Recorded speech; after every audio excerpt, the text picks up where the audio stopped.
Hello, YouTubers, and welcome to Level-Headed News. This is your host, Brenda. I have 16 articles for you this morning, and all the URLs are in the description of the video for your convenience. The first one we have here is off of the Gateway Pundit, and it says, Breaking. Judicial Watch sues State Department and U.S. aid for records related to funding for Soros Open Society Foundation, Albania. If we can get it to scroll up a little bit for us. Wednesday, Judicial Watch announced that it filed at the Freedom of Information Act suit against the U.S. State Department and the U.S. aid for records related to their financing of the political escapades of Soros Open Society Foundation, Albania.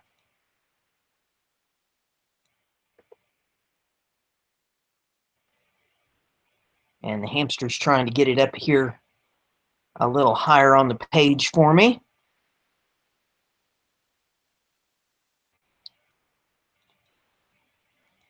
He's running as fast as he can go. Okay, it says Judicial Watch notes the lawsuit was filed in the U.S. District Court for the District of Columbia after both state and U.S. aid failed to respond to identical March 31st, 2017 Freedom of Information Act request seeking, and it gives some bullet points here, but basically they want everything. They want every piece of paperwork that there is to be had. I'm not going to read through all of it because it's a bunch of legalese. But yes, they want all the paperwork. And it says much of the concerning activity in Macedonia has been perpetuated through U.S. aid funds awarded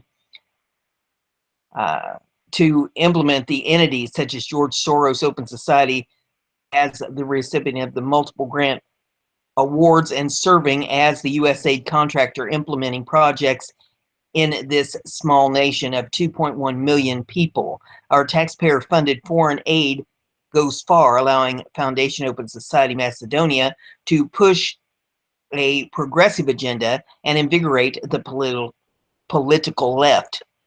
This problem is not limited to Macedonia, but appears to follow a pattern of alarming activity in this volatile region. Respected leaders from Albania have made similar claims of U.S. diplomats and Soros-backed organizations pushing for certain political outcomes in their country. Foundation Open Society Albania and its experts, with funding from USAID have created the controversial strategy document for Albanian and judicial reform. Some leaders believe that these reforms are ultimately aimed to give the prime minister and the left of center government full control over judiciary power.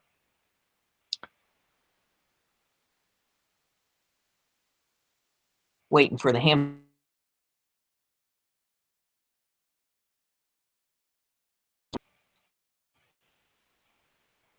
He's trying to get with the program.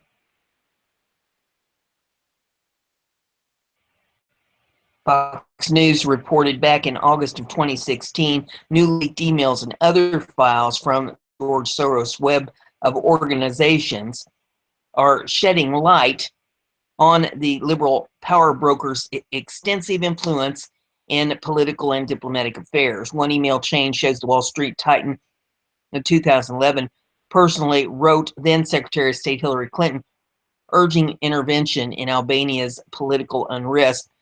Within days, the envoy recommended it was dispatched to the region. A link where you can read the full report from Judicial Watch, and there's also a video that talks about Judicial Watch suing the State Department USAID for records about the funding. So if you want to see more on that, you can pull that article up there and take a look at it.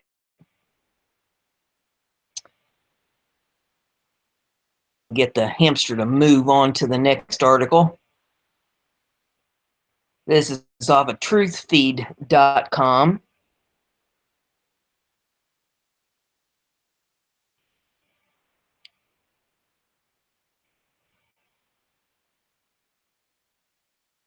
The hamster's working on it. It says European Union thug threatened Trump supporting Brexit will break up the U.S., they say. European Union thug issued a jaw-dropping threat to the United States. He said to break up the United States for revenge against President Trump's support of Brexit. Good luck, buddy.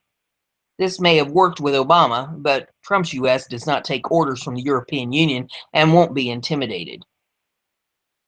In an extraordinary speech, the EU Commission president said he would push for Ohio and Texas to split from the rest of America if Republican president does not change his tune and become more supportive of the EU. The remarks are diplomatic dynamite at a time when relations between Washington and Brussels are already strained over Europe's contributions to NATO and the U.S. leaders' open preference for dealing with national governments.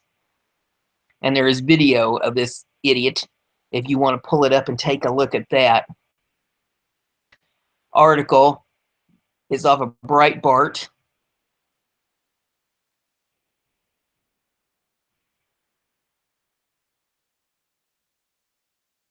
And the hamster is spinning that wheel. Ted Cruz busts Elon Musk for flying private jet while lecturing Trump on global warming. Cruz, Republican of Texas, ripped into Tesla CEO Elon Musk Thursday night for his use of a private jet after the billionaire tweeted his disapproval of President Trump pulling out of the Paris Climate Accord. Musk, the CEO of Tesla and SpaceX, announced that he would be departing from all future presidential councils in protest of President Trump's decision to pull the U.S. out of the Paris Climate Accord. He assured his followers that global warming is real and that leaving the Paris Accord is not good for America or the world. Air Cruz mocked Musk's outrage, pointing out that he regularly travels around the country in his own private jet. If the billionaire CEO was so dedicated to reducing the world's carbon output, Cruz snarked, choose to fly commercial planes rather than private ones. Musk has come under fire previously for his liberal use of his private jet, which he upgraded last year from the Dassault Falcon 900B to a Gulfstream G650ER. It was reported in 2011 that in 2010 that Musk took private jets to Washington on at least 12 occasions over the course of 2 years to lobby the Department of Energy for a loan for $465 million, which Musk Tesla was eventually granted. Around the same time, Tesla also struck deals with California Alternative Energy and Advanced Transportation Financing Authority that made the company exempt from up to $320 million in California state sales and U.S. taxes. Musk has been a vocal supporter of carbon taxes, saying, all we're doing with a carbon tax is trying to match the inherent subsidy for fossil fuels on the sustainable energy side. Fossil fuels are already subsidy if you believe in global warming. If you don't, then the subsidy seems rather unfair. If you do, then it is like, oh, we are just trying to correct it. The next article, headlines.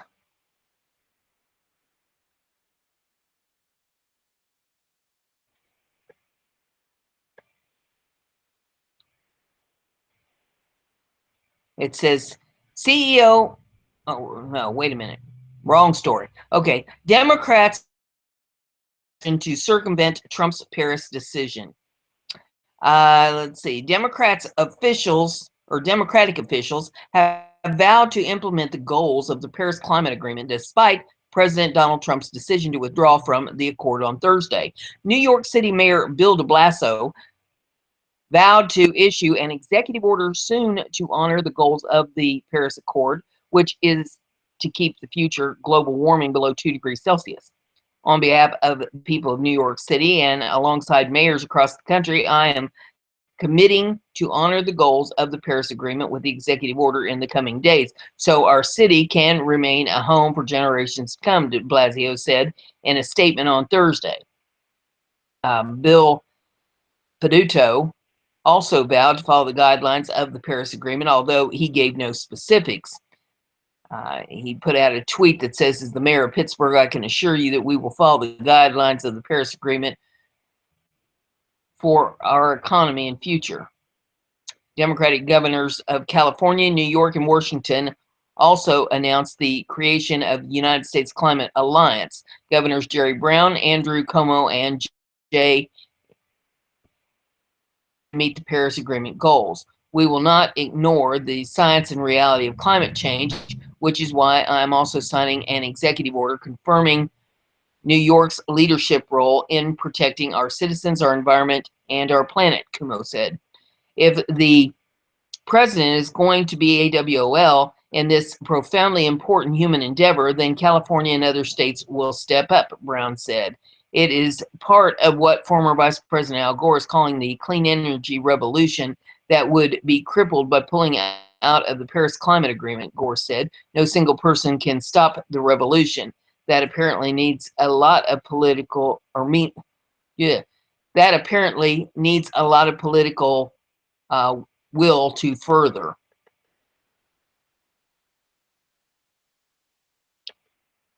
Billionaire Tom Steyer circulated an email petition Thursday calling on supporters to urge your government to fulfill the commitment your state has already made to meet our Paris targets. Go to 100% renewable energy. It's now up to states, cities, and local communities to pick up the mantle of leadership and take the actions necessary to protect our children and leave them a better world, Steyer wrote in an email blast. Article headlines.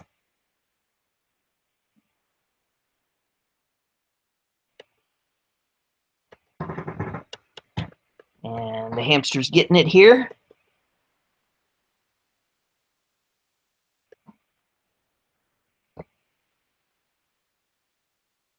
Fast as he can go in that wheel.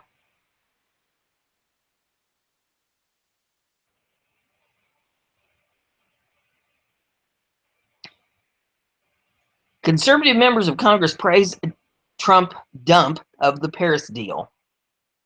Following President Donald Trump's announcement that he would withdraw the United States from the Paris Climate Agreement, ratified by the U.S. Senate as required by law, response was rapid from conservative members of Congress.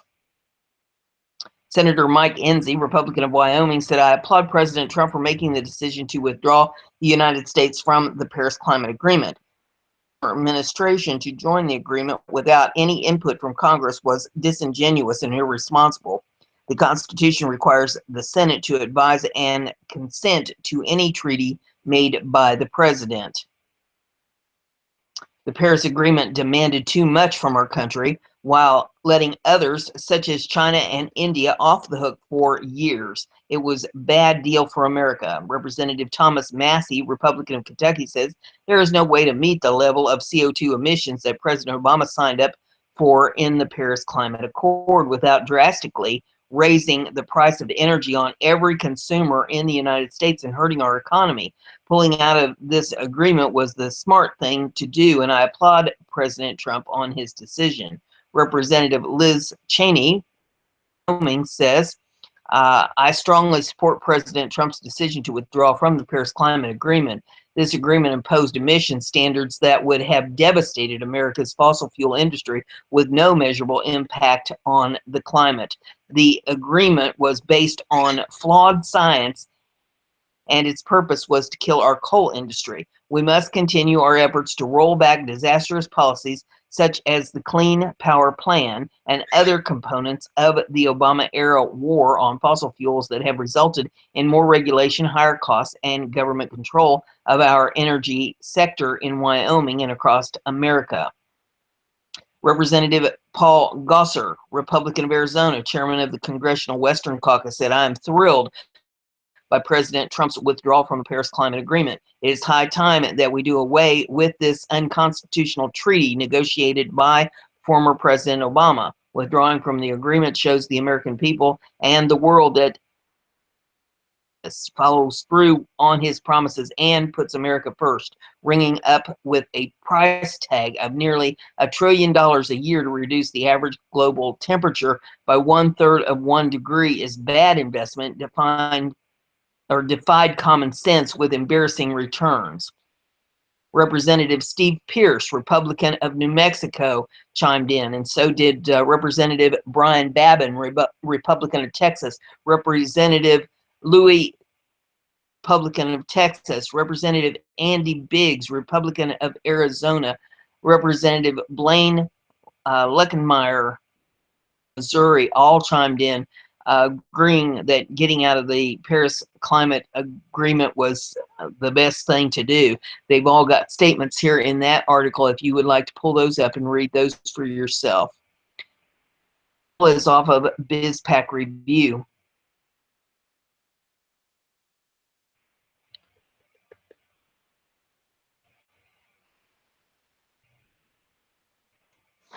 And we're waiting for the hamster.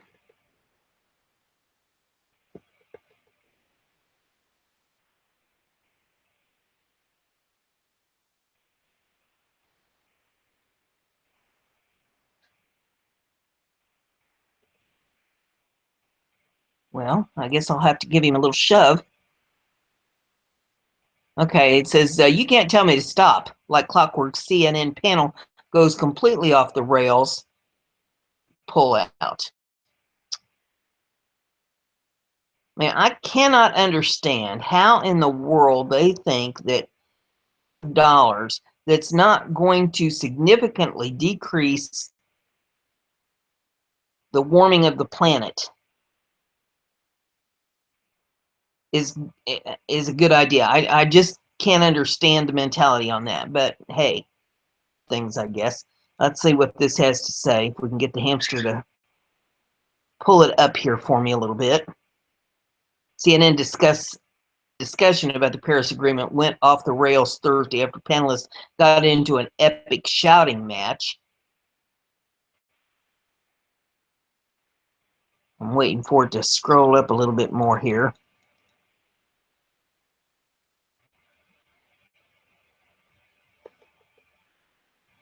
The hamster's working on it. He's doing the best he can with this pitiful connection speed I have to the internet. I swear I think I'd do better with dial-up than I am with this broadband thing. This is just...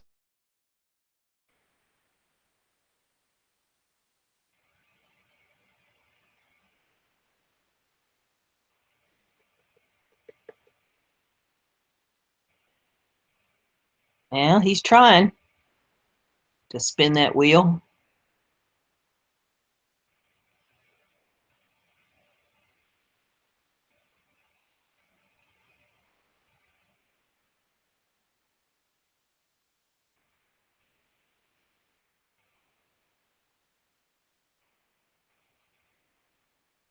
One of those BizPack Review articles, and for some reason there's scripts and stuff that run on these BizPacks that the hamster has a hard time hurdling for some reason.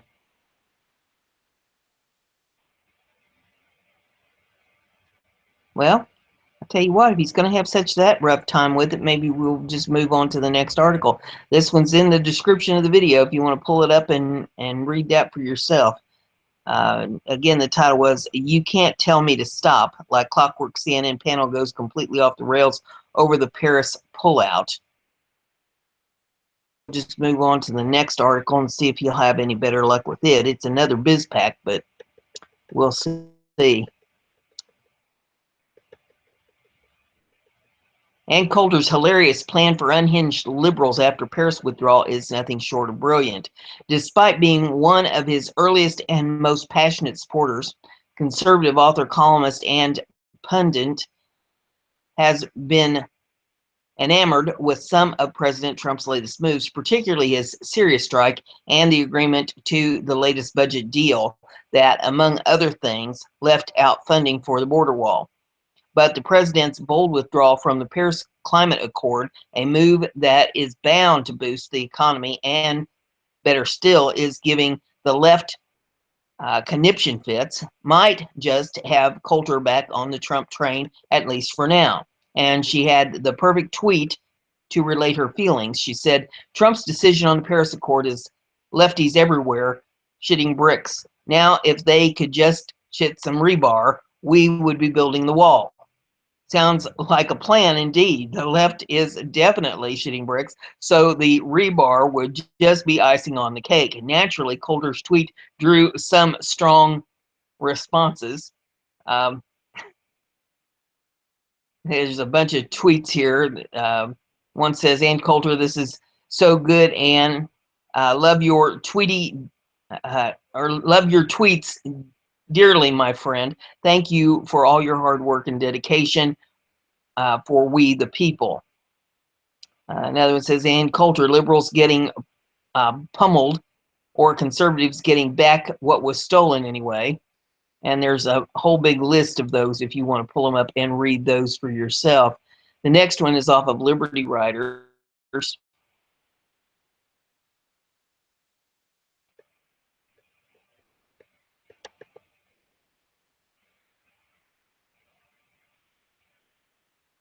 And the hamster's working on trying to get it up here on the screen for us.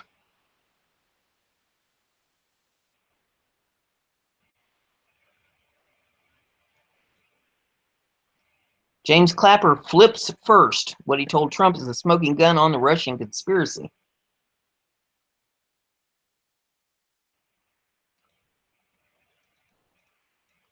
See if we can get it to scroll up a little bit.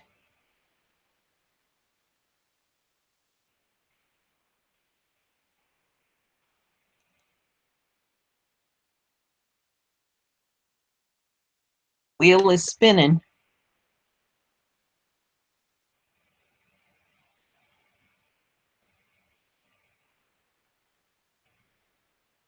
He's having a hard time getting through the rock at the end of that garden hose.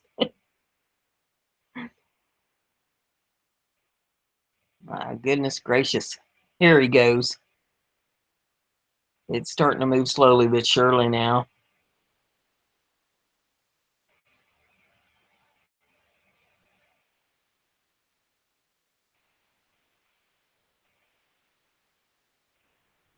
Well, a little more slowly than surely, but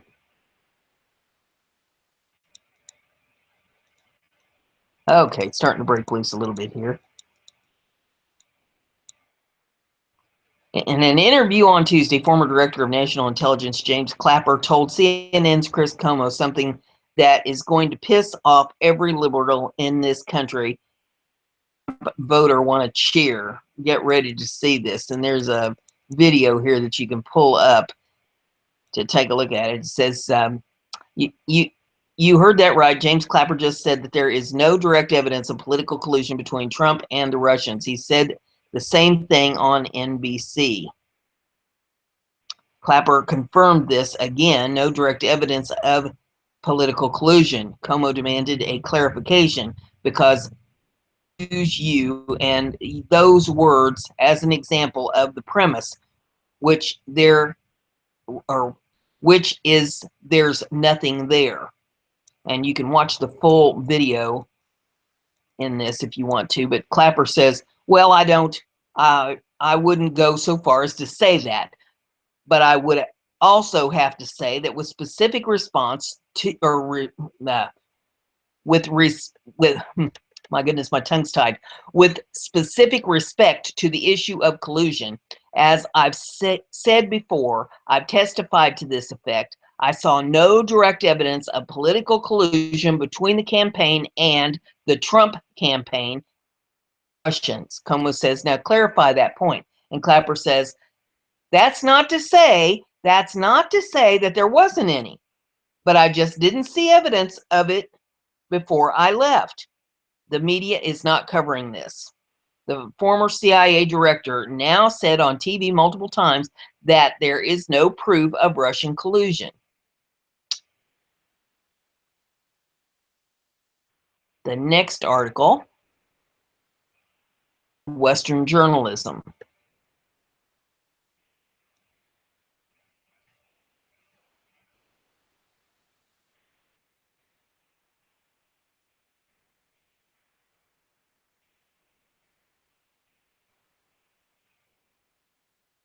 This one says, report, Comey will testify Trump pressured him to end Flynn investigation.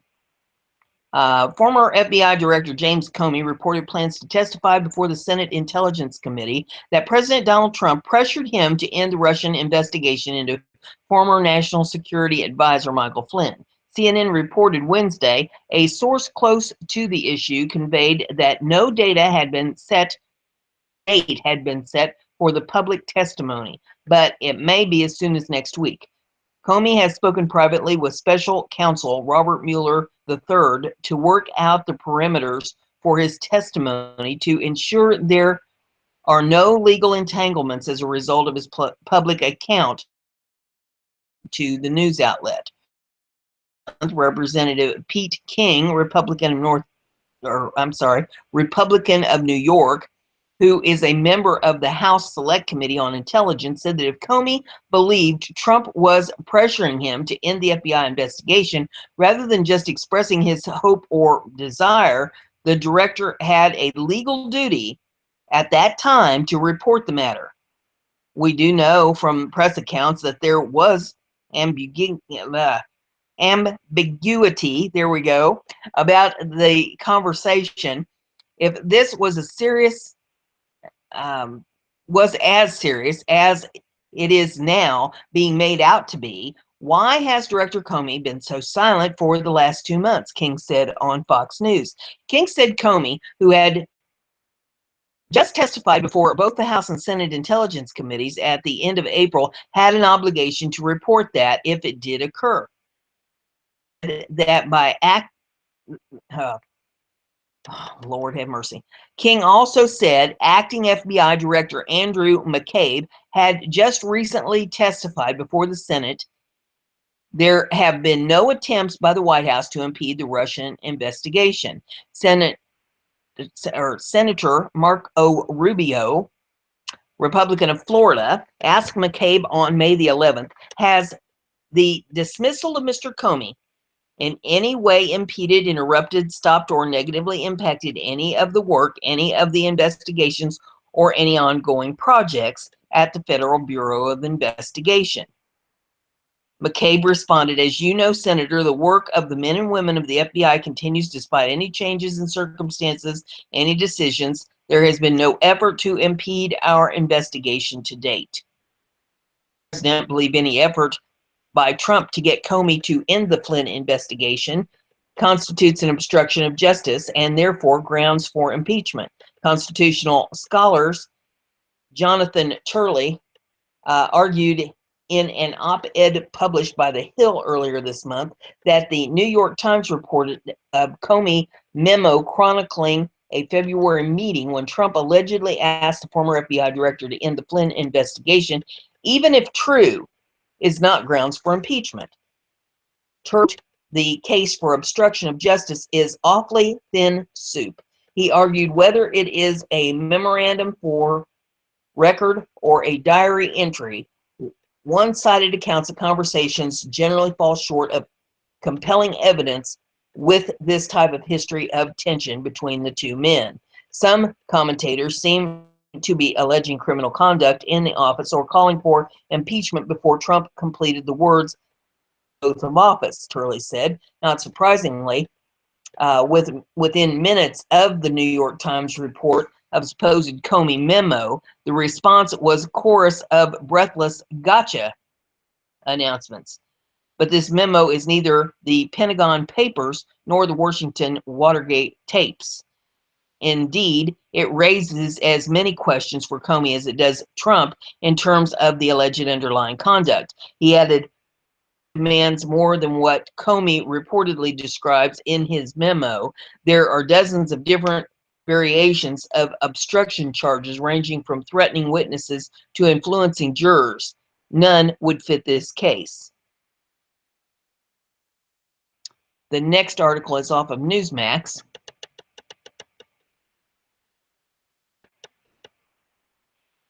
It says Putin praises Trump, says U.S. spies may have faked hacking evidence. Russian President Vladimir Putin said Friday that Donald Trump had run a better presidential campaign than Hillary Clinton and that the U.S. intelligence agencies could have easily faked what he said was false evidence that Russia hacked the Democratic Party. U.S. intelligence officials have said Russia tried to interfere in the 2016 U.S. presidential election by hacking Trump's opponents, a charge that has deepened a political scandal which has focused on whether Trump had improper ties with Moscow, flatly denies. Putin, addressing the St. Petersburg International Economic Forum, said on Friday that the hacking accusations were nothing more than harmful gossip, and he complained that the accusations were damaging international relations and the global economy. He said he personally he personally reviewed the U.S. intelligence reports which made the hacking allegations against Russia, and that they contained no meaningful evidence. I have read these reports, said Putin. Even in these reports, there is nothing specific, but only assumptions and conclusions based on assumptions. The idea that the hacking had reportedly been carried out from Russian IP addresses, which constituted meaningful evidence, was absurd, he said. Where are the fingerprints? IP addresses can't be, IP addresses can be faked. Do you know how many specialists there are who can make it look as if your children sent something from your home IP address? They can fake anything and then accuse anyone. It's not evidence. Putin, who is keen to repair battered U.S.-Russia relations, and is expected to meet Trump for the first time at the G20 in Hamburg in July, said Trump had simply run a better campaign and better connected with voters than Clinton. He said her supporters were trying to blame Russia for their failure. But the problem is not with us. The problem is inside American politics, said Putin. The other Clinton team miscalculated. They don't want to admit their mistake. It's easier for them to say that they are not guilty, that the Russians are guilty ones for interfering in our election. It reminds me of anti-Semitism. Visibly irritated by having to discuss the matter, Putin was equally forthright about denying separate accusations that there had been some kind of secret deal between Moscow and the Trump team before his inauguration. There was nothing concrete, zero. It's just hysteria. Should I give you a pill? Putin said to a moderator who asked him about the matter. The next article is off of Breitbart.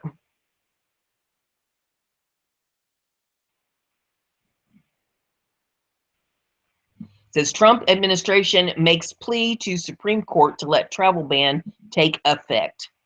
Trump administration makes plea to Supreme Court to let the travel ban take effect. And that seems to be all there is to this one. There's a bunch of comments. If you want to pull it up and take a look at that, it's not much of an article. A little odd for Breitbart, but yeah. Okay. Article that I have is off of Newsmax. And we're back to Kathy Griffin in the news. Good golly, won't that idiotic woman crawl under a rock? Kathy Griffin says Donald Trump broke me. Yeah, he held a gun to her head and made her get her stupid, idiotic ass in that picture holding the severed head. Yeah. Okay, let's see what this says. Embattled comedian Kathy Griffin says she's not afraid of Donald Trump and plans to keep making fun of him, but maintained that she's sorry for a video that depicted her holding a likeness of the president's severed bloody head.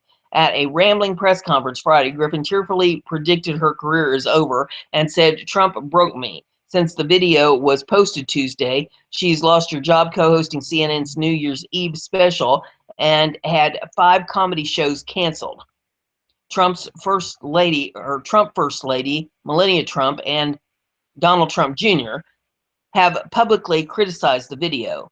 Griffin, who asserted that she has been contacted by Secret Service, said the Trumps are trying to ruin my rights forever. White House officials did not immediately respond to a request for comment. Griffin, 56, repeated her claim that the video was a parody meant as a pointed comeback to Trump's remark last summer that former Fox News Channel's personality Megyn Kelly had blood coming out of her eyes, blood coming out of wherever. "I'm not laying down for this guy," she said in one defiant moment. "I'm going to keep making jokes about this guy." Republican Party spokesman Mike Reed called the press conference a desperate attempt to change the conversation. Kathy Griffin's career was over long before she attempted to make a disgusting joke about the decapitated president, Reed said. "What she did was wrong, and President Trump and his family have every right to condemn it." Griffin appeared surprised at the number of cameras and reporters in a packed conference room at her lawyer's office, her hands shaking at one point when she took a sip of water. She switched between contriteness to combativeness during the press conference, during which she attempted jokes that drew laughs mostly from her attorney, Lisa Bloom. Bloom said the comedian has a First Amendment right to make fun of the president. Whether or not you get or like her artistic expression, in America, Kathy has the right to parody the president, Bloom said. She never imagined it would be misinterpreted as a threat of violence against Trump. Bloom, a former True TV anchor and lawyer, Gloria Allred's daughter, has represented Wendy Walsh, who has accused former Fox News Channel personality Bill O'Reilly of hurting her career after he spurred his advances. O'Reilly has denied the accusations.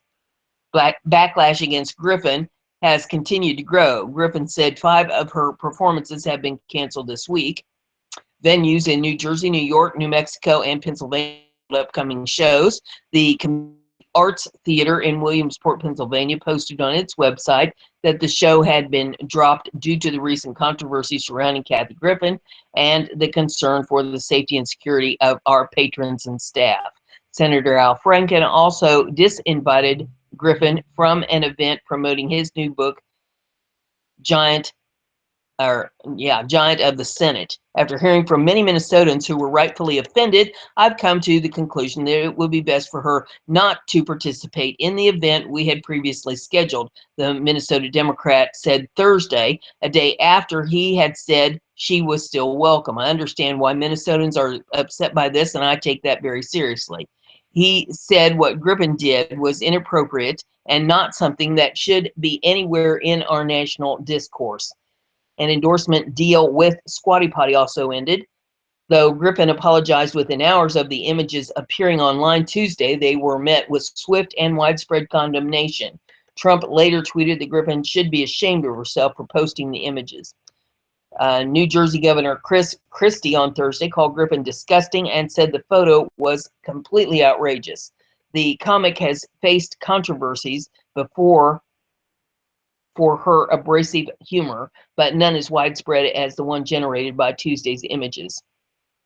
Exactly. She stepped over what they're referring to, I suppose, as the fine red line.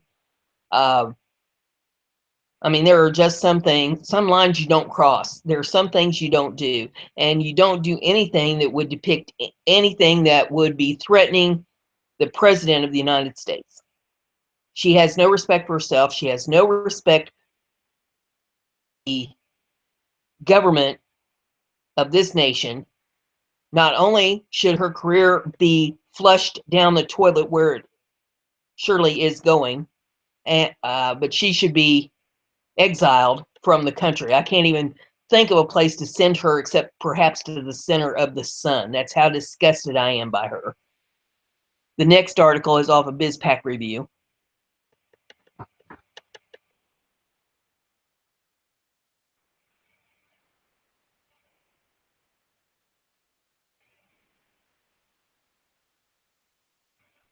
And of course, it's a BizPac Review article, so the hamster's having a difficult time. It says, so much for sorry. Kathy Griffin lawyers up, says she'll respond to bullying she endured from Trump's family. Bullying. What do you call it when you're holding a severed head in a picture covered in blood of someone? That's not bullying? Well, let's see what this says. Does the name Lisa Bloom strike a familiar chord? It should. Kathy Griffin announced that she'll be holding a press conference Friday to go over the bullying from the Trump family that she's endured following a stunt Charles Krauthammer described as political pornography from a D-list comedian.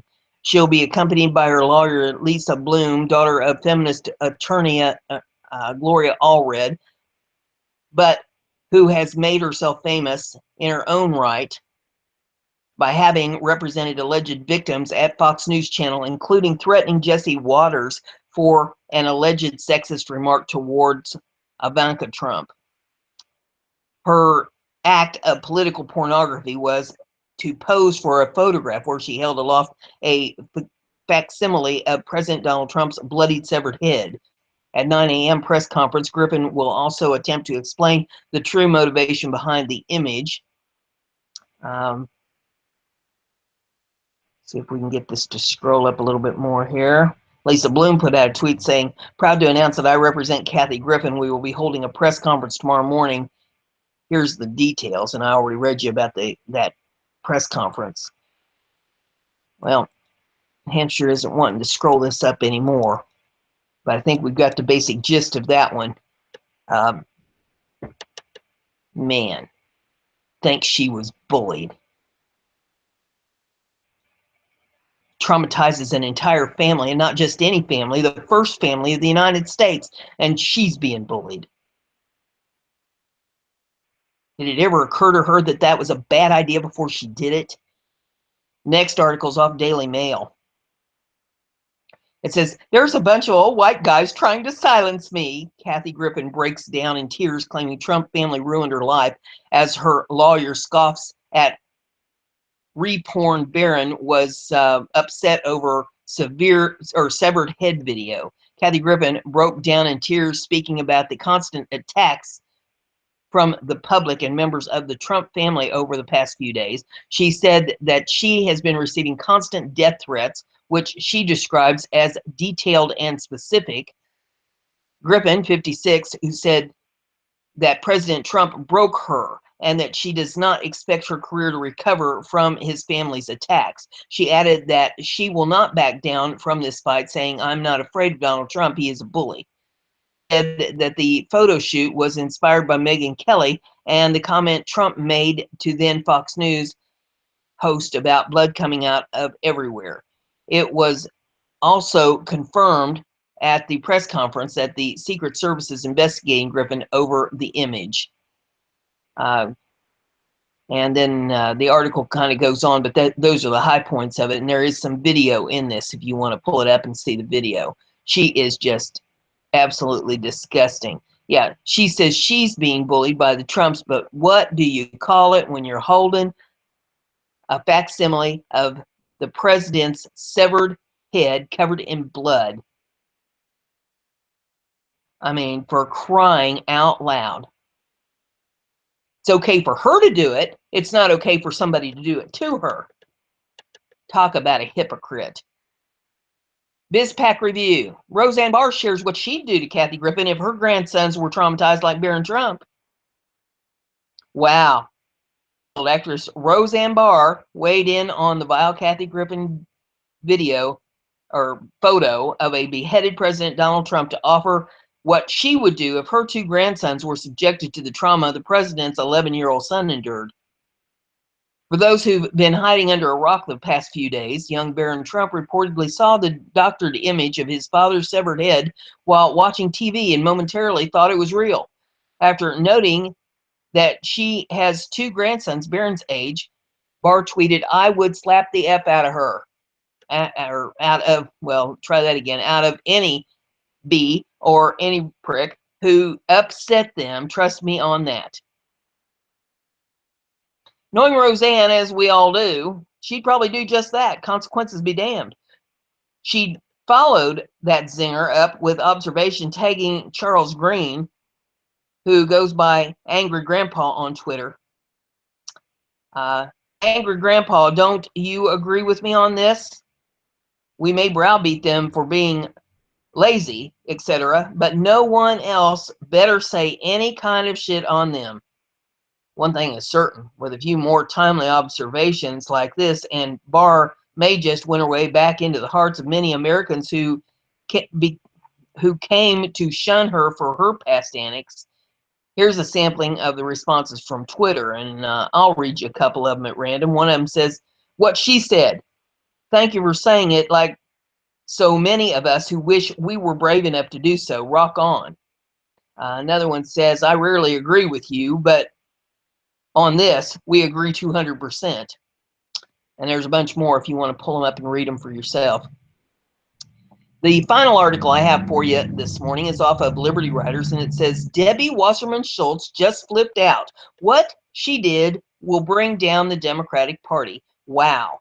Debbie Wasserman is out of control. She is clearly in a panic regarding a lawsuit that was filed against her and the Democratic National Committee for alleged fraud related to the 2016 election. Remember when the DNC was allegedly colluding with the Hillary Clinton campaign to help her get elected? Well, now it's come out that someone from her office called the opposing attorney's office using an altered robotic voice to try to get information on the case. Stupid that someone was. They forgot to block their number. You can't make this up. The law office just Googled the number that called, and it came up as the office of Congresswoman Schultz's office. Noted lawsuit in which the law telling the court about this highly irregular conduct by Miss Wasserman.